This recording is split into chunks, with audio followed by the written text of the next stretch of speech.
Hello everybody, welcome to C++ tutorial. As you see on your screen, in this video we are going to focus about continue statement. And remember, in the previous lesson we started a jump control statement where we saw the different types of jump control statement, and we just covered what you call break statement. And you have seen that the break statement is used to exit the execution of program at certain condition.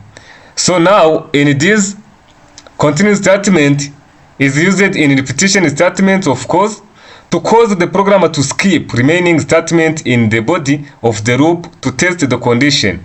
So unlike break control statement, this continue control statement is used to skip, just to skip and continue for the remaining statement. While break statement is used to exit the program or execution when the condition fulfilled. So let us see what you have to put into your mind. The only common between break and continue is that both use selection to specify jump selection.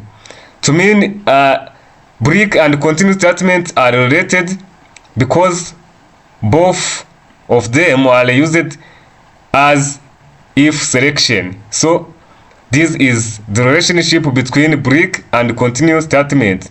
So in order to understand this context, let us do like an example. We are going to write a C++ program that print numbers from 1 to 10. If value is equal to 5, the program will skip, and output will be like 1, 2, 3, 4, then skip 5, continue with 6, 7, 8, 9, and 10. Remember, when we use break, in this case, we just get an output from 1 to 5. But here, we just skip 5 and continue with remain ones. So let us jump into coding section. Welcome back in the coding section. Now let us start with a for loop statement. Let us make initialization int num, for example, as our variable, which is equal to 1, and our number must be less than or equal to 10, and our number must be increment. Then here now we need to open and close our loop, and here we have now to print out our number, right? Out number. Then let us put here like a space, then semicolon here. So until here we just print all numbers from 1 to 10 without any condition. Let me save it and show what we get at this level before setting the condition.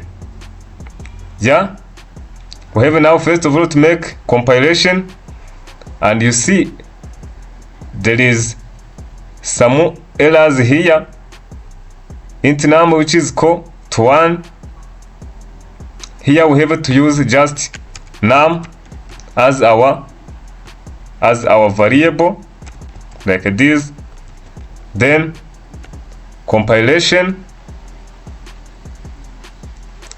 You see our compilation now, there is no error, and output is this one. Just all numbers from 1 to 10. So at this level, after displaying all numbers, we are going now to set condition so that we will skip number 5. So we have to come here and set here the condition by using if statement. If our num is equal to 5, in this case we will skip this number.